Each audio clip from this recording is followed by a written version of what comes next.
The signal began as a mistake, or at least that was what the analysts told themselves at first. A harmless anomaly buried deep in terabytes of oceanic noise, a ghost echo bouncing through pressure layers where no sound should travel cleanly.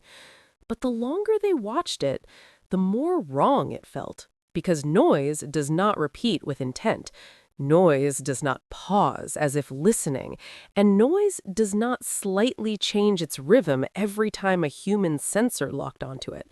And yet, this one did. A deep, patient pulse rising from nearly 11 kilometers below the Pacific, far beneath the crushing black of the Hadal Zone, a depth where sunlight had never reached and where even the most resilient life clung to survival like an afterthought. Except this signal did not whisper desperation. It whispered confidence, structured and precise, a mathematical cadence too clean for geology and too ancient for human engineering. And when they triangulated its source, silence spread through the room because the coordinates did not match any trench, ridge, or known abyssal feature. Only empty depth, a place maps marked simply as pressure. And still, the signal continued, as if daring them to come closer. Within 48 hours, 3 autonomous deep-sea drones were sent down to verify it. And within 48 minutes of reaching the lower mesopelagic zone, the first drone stopped transmitting mid-frame, its final image frozen on a blur of black water and something behind it that bent the sonar return into a shape that should not exist. The second drone lasted longer, long enough to record massive shadows moving in slow circles around it, shapes so vast they eclipsed entire sonar grids, before its hull crumpled inward without warning, as if squeezed by an invisible hand. And the third never even reached the depth it was designed for, because something touched it from below. Not struck, not attacked, just brushed against it gently, and that gentle contact erased every system on board in the span of a heartbeat, leaving the drone to drift upward, dead and hollow, its data cores wiped so clean that even corruption was gone, as if the ocean itself had decided what humans were allowed to remember. Officially, the incident was classified as equipment failure. Unofficially, people stopped sleeping because veteran oceanographers began whispering the same sentence under their breath over and over like a curse. Something down there knows we are looking. And despite every warning instinct humanity possessed, that knowledge only sharpened curiosity into obsession, because humans had never encountered a boundary they did not feel compelled to cross. And so, Agir 1 was authorized, the deepest diving crewed submersible ever constructed, wrapped in layered pressure hulls, adaptive gravitational compensators, and experimental AI designed to predict structural failure seconds before it happened. Not to prevent it, but to give the crew time to choose how they wanted to die, a grim necessity when descending into a place where the ocean could crush diamond into dust. The descent began quietly, almost peacefully, sunlight fading into twilight, then into eternal night, the hull groaning softly as pressure climbed, every meter downward another reminder that Earth did not want them there. And yet, what unsettled the crew was not the pressure, but the feeling that the deeper they went, the less alone they felt. Sonar returns growing crowded with shapes that refused to resolve clearly, massive forms lingering just beyond sensor range, pacing them, matching their descent exactly, never closer, never farther, as if maintaining formation. And when the pilot attempted a minor course correction to test the pattern, the shadows adjusted instantly, confirming the worst suspicion that this was not passive wildlife behavior. This was tracking.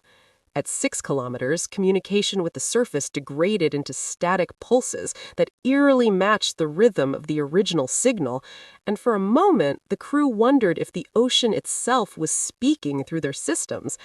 And then the first real twist revealed itself, because the AI, designed to monitor structural stress, began reporting something impossible: External pressure was decreasing, not increasing, localized around the submersible, forming a smooth, invisible envelope where physics simply behaved differently, as if the crushing weight of the ocean had politely stepped aside. And before anyone could react, the Aegir 1 crossed an unseen boundary, and every alarm screamed at once, then fell completely silent, lights flickering as the systems rebooted themselves without command. And when the displays came back online, the crew stared in disbelief because outside the viewport was not darkness, not the endless black they had prepared for, but light, soft, cold, and omnipresent, emanating from structures that should not exist. An entire city suspended in the abyss, vast beyond comprehension, its architecture spiraling upward and downward simultaneously, woven from materials that flowed like living organisms, glowing veins pulsing gently, as if the city itself had a heartbeat. And surrounding it, drifting in slow, deliberate orbits, were the shadows they had sensed earlier, now visible in horrifying clarity. Colossal leviathans armored in layered plates, serpentine entities coiled like living fortresses, and things that had no clear shape at all, distortions in the water that suggested bodies too alien for human perception. And yet none of them attacked. None even acknowledged the submersible as prey, instead positioning themselves like sentinels, guardians stationed not to keep humans out, but to keep something else in. And as the crew struggled to process the impossible sight, a new realization crept in, colder than fear, because the city was not rising from the seafloor. It was hovering above it, and beneath the city, beneath the Guardians, beneath even the deepest trench humans knew, sensors detected a vast hollow space in the planet's crust, descending even further, and from that void came a pressure signature so immense and so wrong that the AI refused to model it, labeling it simply as undefined threat. And then, without sound, without movement, without any physical medium at all, a presence pressed against the crew's minds, not hostile, not welcoming, just aware, peeling back their thoughts with surgical precision. And a voice, not heard but understood, spoke with the weight of ages behind it, calm and controlled, yet threaded with something unmistakably close to concern, saying only one sentence, a sentence that shattered every assumption humanity had ever held about the ocean and its place within it. You were never meant to come this far, and now that you have, it is too late to pretend you were alone.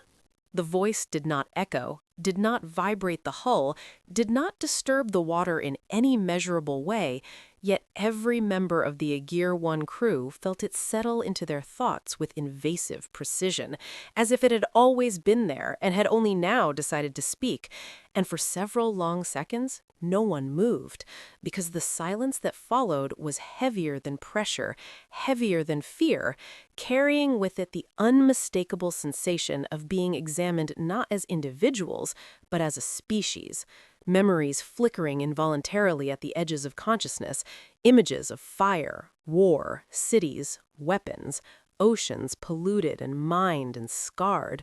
until the commander forced herself to speak aloud, her voice sounding fragile in the vast alien calm, demanding identification, purpose, and intent, only to realize immediately that the words were unnecessary because the presence already knew them, knew their language, knew their history, knew the violent arc of humanity's rise. And when it answered, it did so with a clarity that stripped away any illusion of misunderstanding, introducing itself not with a name, but with a concept, a collective awareness that called itself Thalassari, custodians of the abyss. And as that understanding settled into the crew's minds, the city beyond the viewport shifted subtly, lights pulsing in synchronized patterns as if responding to thought rather than command, revealing layers previously hidden, districts within districts, structures grown around ancient scars where reality itself appeared thinner. And it became horrifyingly clear that what the humans were seeing was not a city built for habitation, but a system, a machine on a planetary scale designed to regulate, stabilize, and suppress something far older than humanity's presence on land. The Thalassari explained, not as teachers but as reluctant archivists, that the ocean had never been empty, that intelligence did not require sunlight or fire, that long before mammals learned to breathe air, consciousness had learned to survive under crushing weight and eternal night, evolving patience instead of speed, memory instead of ambition. And while humanity looked to the stars believing itself alone, the Thalassari had watched the surface from below, unseen and undisturbed, for millions of years, until the surface began to change too quickly. Ships multiplying, sonar piercing the deep like spears, nuclear detonations ringing through water with a violence that shook even the deepest trenches. And at that admission, a new twist revealed itself, because the Thalassari did not speak with anger nor fear, but with something closer to disappointment, explaining that humans were not the first surface species to reach the abyss, only the first to do so without restraint, without reverence, without patience.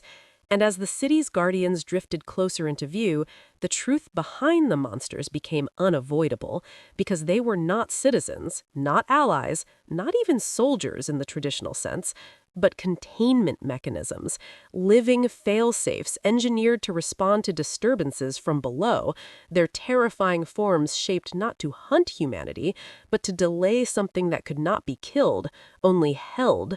And when one of the scientists finally asked the question they had all been avoiding, what exactly was being contained, the water around the city darkened as if light itself recoiled, sensors spiking wildly as gravity behaved erratically, and the Thalassari hesitated for the first time, a hesitation that sent a wave of unease through the crew more chilling than any threat, because ancient beings that had mastered the abyss did not hesitate lightly. And when the answer came, it came fragmented, carefully controlled, revealing that beneath the city, beneath the Guardians, beneath even the deepest known layers of Earth's crust, something existed that did not belong to the planet's biosphere at all, a pressure-borne entity formed during the planet's violent infancy, a remnant of creation itself that fed not on matter, but on force, consuming gravity, pressure, and time in ways no human framework could fully comprehend. An entity that could not rise naturally, could not think in familiar patterns, but could awaken when disturbed. And the Thalassari had learned long ago that the abyss was not a void, but a seal, the weight of the ocean acting as a lid on something that, if freed, would not simply devastate life, but unravel the physics that allowed life to exist in the first place. The realization hit the crew like a delayed shockwave, because humanity had been drilling, detonating, and mapping the ocean floor for centuries, unknowingly weakening that seal with every act of exploration, and the true twist emerged not as an accusation, but as a statement of fact. The signal humanity detected had not been a call for help, nor a warning, but a calculation, a controlled test broadcast by the Thalassari to determine whether humans were capable of understanding restraint before they forced a catastrophe neither species could survive. And the answer, as the Thalassari now saw it, was deeply uncertain, because even now human fleets were mobilizing above, drawn by classified leaks, political panic, and the oldest instinct of all, claiming what was newly discovered. As if to punctuate that thought, the city shuddered again, harder this time, not from an external impact, but from below, a low, resonant vibration passing through the water and into bone and thought alike, causing the Guardians to tighten their formation, bioluminescent patterns flaring urgently as ancient defense protocols activated, and the Thalassari admitted what they had never intended to share, that the seal was failing faster than anticipated, accelerated by surface activity, that the entity beneath was becoming aware, not of individuals, but of disturbance, and awareness, even without intention, was enough to be catastrophic. Panic rippled through the human crew as they realized the implications, because if the abyssal seal failed completely, there would be no battlefield, no warning, no evacuation, only a chain reaction that would collapse pressure gradients across the planet, boiling oceans, shattering tectonic stability, and ending civilization in a matter of hours. Yet the truest revelation did not come from the Thalassari's warnings, but from the submersible's AI, which interrupted the exchange unprompted, flagging a pattern match it had been running in the background since the descent began, revealing that the original signal did not originate solely from the city at all, but from below it, subtly altered as it passed through Thalassari systems, meaning that what humanity had heard was not just a test, but an echo. Something beneath the abyss responding to being observed, learning, adapting, and the final twist settled like ice in the crew's veins as the Thalassari confirmed the implication. The entity had noticed humanity specifically, had registered the surface species not as an accident, but as a variable, and while the Thalassari had spent eons perfecting containment through patience and balance, humanity's defining trait was neither. And now the abyss faced a future where the thing beneath was waking, the seal was weakening, and above it all stood a species incapable of turning away once it knew something existed. And as alarms began to rise again, not from Aegir 1, but from the city itself, the Thalassari delivered their final, most damning assessment in a tone devoid of emotion, stating that humanity had not yet decided whether it would become the Abyss's greatest ally, or the catalyst that finally ended the Age of Oceans altogether. The first death came quietly, without drama or warning, a technician slumping forward in his seat as blood trickled from his nose and ears, his brain overwhelmed by pressure fluctuations no instrument had registered yet. And in that instant, the crew understood that the abyss was no longer merely beneath them. It was reaching upward, probing, testing, and learning, because the vibration that rolled through the city now was not random seismic noise, but a deliberate rhythm, slow and massive, like the heartbeat of something that had not known consciousness in eons and was only now remembering what it meant to exist. And as the Thalassari city reacted, entire districts dimming, containment structures unfolding like enormous biological ribs, guardians abandoning their patrol patterns to form dense, desperate rings, the human submersible was caught in a storm of conflicting forces, gravity spiking and collapsing in impossible waves, water shearing sideways as if space itself had lost agreement on which direction was down. While inside Aegir 1, the AI screamed predictive failure after predictive failure, its models unraveling faster than it could rewrite them, because the entity beneath was no longer bound by the rules those models assumed. And then the voice returned, no longer calm, no longer distant, but strained, layered with a fear that the Thalassari had never allowed themselves to feel until now, admitting that containment had entered a terminal phase, that the abyssal seal was fracturing not at a single point, but across multiple pressure strata simultaneously, an outcome they had considered statistically negligible until humanity's centuries of interference turned probability into inevitability. Above them, unseen but felt, surface fleets moved closer, sonar pings hammering downward like artillery, political leaders demanding answers while unknowingly pounding nails into the coffin of the ocean. And the Thalassari, for the first time since their species learned thought, were forced to confront a truth they had never planned for, that their patience, their balance, their endless caution had created a system elegant but brittle, one that assumed the universe would remain static if left undisturbed, an assumption humanity had shattered simply by existing the way it did. As the abyssal entity pushed upward, fragments of it became visible through sensor distortions, not a single form, but layers of mass folding in on themselves, surfaces collapsing into depths that led nowhere, emitting pressure signatures so dense they crushed nearby guardians without contact, their colossal bodies imploding like paper as centuries of bioengineered perfection failed in seconds. And with each Guardian's death, the city lost another stabilizing node, cascading failures rippling outward as ancient structures that had never been tested by true resistance began to tear apart.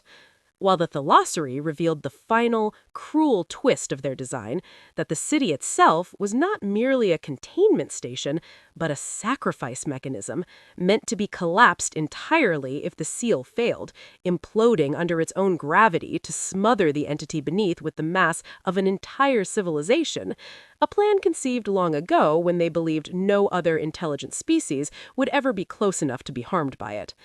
Panic erupted among the human crew as they realized what that meant, because the implosion radius would extend far beyond the abyss, triggering chain reactions through the mantle, collapsing continental shelves, and sending planet-wide tsunamis that would erase coastal civilizations in hours. And when the commander demanded why humanity had not been warned, the Thalassari answered with a confession heavier than any accusation. They had not believed humans would come this far, this fast, had not believed curiosity would overpower survival instinct so completely, and now the cost of that miscalculation was measured in worlds, not lives. The abyssal entity surged again, stronger, more coherent, its awareness sharpening, and this time the crew felt it directly, a crushing presence pressing against thought itself, memories fragmenting as if sifted by an alien intelligence that did not hate or judge, but simply evaluated. And in that evaluation, humanity was found to be loud, invasive, and dangerously adaptive, a variable that could not be ignored. And as the entity's attention locked onto Aegir 1, instruments began failing not from damage, but from meaninglessness, their readings no longer corresponding to reality as localized physics warped under scrutiny, until one of the scientists realized the horrifying implication that the entity was not attacking them, it was studying them, learning from their machines, their reactions, their fear, and that every second they remained alive was another second it used to refine its understanding of surface life.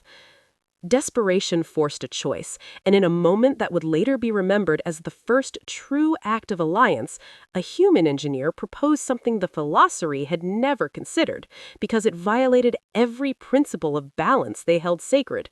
To fight chaos with instability, to weaponize unpredictability itself, using human technology's greatest flaw as its greatest strength.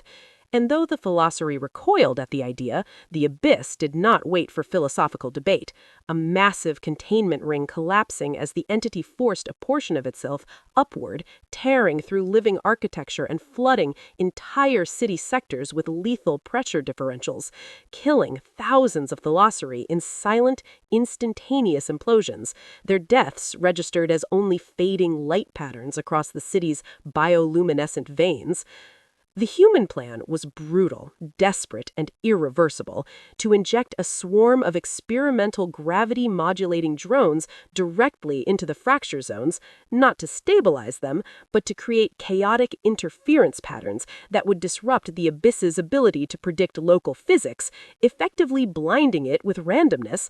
But the cost was immediate and absolute, because the drones would tear open space around the city, accelerating its collapse and triggering the very sacrifice protocol the Thalassari had built as a last resort.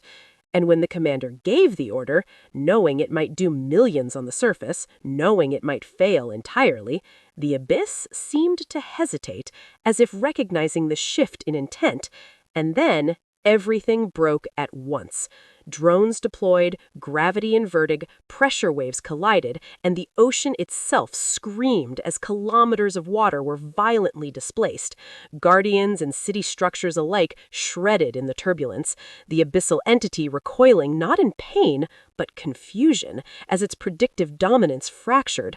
while inside Aegir 1, systems overloaded and crew members died one by one, neural hemorrhages, organ failures, minds collapsing under forces evolution never prepared them for, until only a handful remained conscious, watching through fractured viewports as the once eternal city began to fold inward, its luminous towers dimming as thalassary consciousnesses winked out across the network, choosing extinction over surrender. And in that moment of utter devastation, as hope narrowed to a thread, something unexpected occurred, not from the abyss, not from the thalassary, but from humanity itself. Because above, far beyond the crew's knowledge, surface fleets ignored orders to retreat and instead rerouted power, data, and experimental systems downward, engineers and soldiers acting without permission, without coordination, driven by the same reckless instinct that had brought humanity here in the first place, flooding the abyss with raw energy signatures, untested algorithms, and weaponized improvisation. And as the abyssal entity registered the sudden surge of variables, this uncontrolled, chaotic resistance, it did something no one expected. It paused, awareness stuttering as it encountered something fundamentally incompatible with its nature, a species that did not seek equilibrium, did not value preservation over victory, did not accept extinction as an acceptable outcome. And as the city collapsed around them, the thalassary voice returned one last time, faint but resolute, acknowledging a truth they could no longer deny, that humanity was not a mistake to be corrected, but a force of disruption the universe itself would have to adapt to. And as the abyss churned with death, sacrifice, and collapsing light, the stage was set for the final confrontation, one where gods had begun to bleed, civilizations had already died, and the only question left was whether humanity's refusal to surrender would save the world or finish destroying it. The abyss did not roar when it realized it was losing, because it had never needed sound to assert dominance. Instead, the ocean went unnaturally still, as if every molecule of water were waiting for permission to move. And in that terrible quiet, the surviving crew of Aegir 1 felt the full weight of what had already been sacrificed. The thalassary city folding inward like a dying star, entire districts collapsing into controlled singularities designed to smother the pressure entity beneath, guardians reduced to drifting wreckage, their immense bodies broken not by battle, but by inevitability. Yet the entity endured, fragmented but coherent, its awareness now fully awake, no longer confused by chaos, but adapting to it, learning at a pace that eclipsed even human desperation. And with each passing second, the pressure gradients across the planet destabilized further, oceans sloshing violently against continental shelves, fault lines screaming under stress, tsunamis already forming far above, unseen but inevitable. And it was then, at the precise moment when every rational calculation concluded that extinction was unavoidable, that humanity did what it had always done best. It refused the conclusion itself. The surface fleets, acting without centralized command, initiated Project Anvil, a contingency buried so deep in classified archives that even its creators doubted it would ever be used, because it was not a weapon, not a shield, but a violation, a theoretical construct built on the premise that if the universe insisted on rules that guaranteed humanity's end, then those rules were negotiable. And as reactors across dozens of vessels synchronized, dumping unimaginable energy into a network of experimental gravity inverters, space-time around the abyss began to stutter, not bend, not warp, but desynchronize, localized constants slipping out of alignment as human engineers deliberately severed the feedback loops that kept reality stable, creating a region where cause no longer reliably preceded effect, where pressure could exist without mass and gravity without direction, a region that physicists had sworn could never exist outside equations. And yet, there it was, blooming downward like a wound in existence itself. The abyssal entity recoiled for the first time not in confusion or irritation, but in something dangerously close to pain, because it was a creature born of the universe's earliest rules, sustained by consistency, by predictable forces, and humanity had just introduced a variable it could not metabolize, an environment where the fundamental assumptions of its being failed. And as that region expanded, the entity's structure began to unravel, layers of impossible density shedding like dead skin, pressure collapsing inward without purpose, while the remaining Thalassari consciousnesses watched in silent awe and horror, realizing too late that humanity's greatest strength was not adaptability, not aggression, but a willingness to tear down the framework of reality itself if that was the price of survival. Inside Aegir 1, systems failed spectacularly as physics around them unraveled, displays showing contradictory data, crew members experiencing time dilation so severe that some watched their own movements lag seconds behind intention, others aging years in minutes only to snap back as causality reasserted itself intermittently. And through it all, the commander remained conscious long enough to issue one final directive, not to retreat, not to escape, but to anchor the anomaly, to sacrifice the submersible as a stabilizing mass inside the broken zone, effectively nailing a piece of human existence into a place where existence itself was malfunctioning. The order was acknowledged without ceremony, because ceremony was a luxury extinct civilizations indulged in, and as Aegir 1 burned its remaining power to lock position, hull plating peeling away into nothingness, the abyssal entity made one last attempt to assert dominance,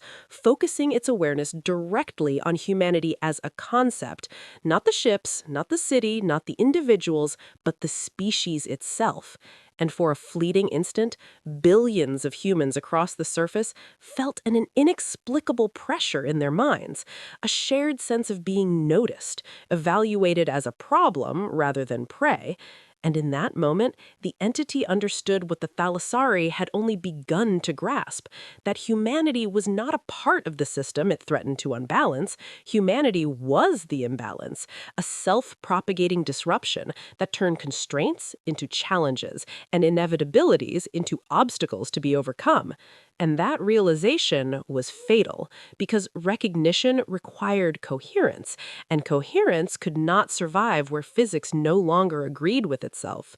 The anomaly collapsed inward, suddenly, violently, not into a clean singularity, but into a tangled knot of broken laws, swallowing the abyssal entity in a cascade of contradictory forces that shredded its structure at every conceivable level: pressure devouring pressure, gravity canceling gravity, time folding back on itself until awareness itself unraveled. And when the final implosion occurred, it did not send out a shockwave, did not tear the planet apart as predicted, but instead removed something from existence, leaving behind a void so absolute that even the ocean rushed to fill it in stunned silence. And just like that, the pressure gradients stabilized, tectonic stress eased, tsunamis collapsed into harmless swells, and the end of the world quietly failed to happen. In the aftermath, there was no victory cry, no celebration, only stunned quiet as humanity slowly realized it had survived not by mastering the ocean, not by allying with ancient gods, but by committing an act the universe itself would remember, because the region where Anvil had detonated did not fully heal, leaving behind a scar in reality that Thalassari's sensors could barely comprehend, a place where the abyss ended not in depth, but in absence. And as surviving Thalassari consciousnesses emerged from emergency stasis, they did not speak of gratitude or alliance, but of reverence, acknowledging humanity not as conquerors or saviors, but something far more unsettling, a species capable of rewriting the terms of existence when cornered. Above, on the surface, governments scrambled to contain the truth, oceans returned to their rhythms, and most of humanity went on unaware of how close it had come to extinction. But deep below, where the city had once glowed, a new silence settled, not the silence of waiting, but of conclusion. And in that silence, the Thalassari recorded a final historical note, one that would define the next age of the planet. The abyss was never meant to be challenged, yet when it awaked, it was not the monsters, nor the gods, nor the ancient custodians who decided its fate, but a surface-born species that refused to accept the universe's answer, and in doing so, proved that the most dangerous force in any ocean is not what lurks in the depths, but what rises from the shore and dares the depths to stop it.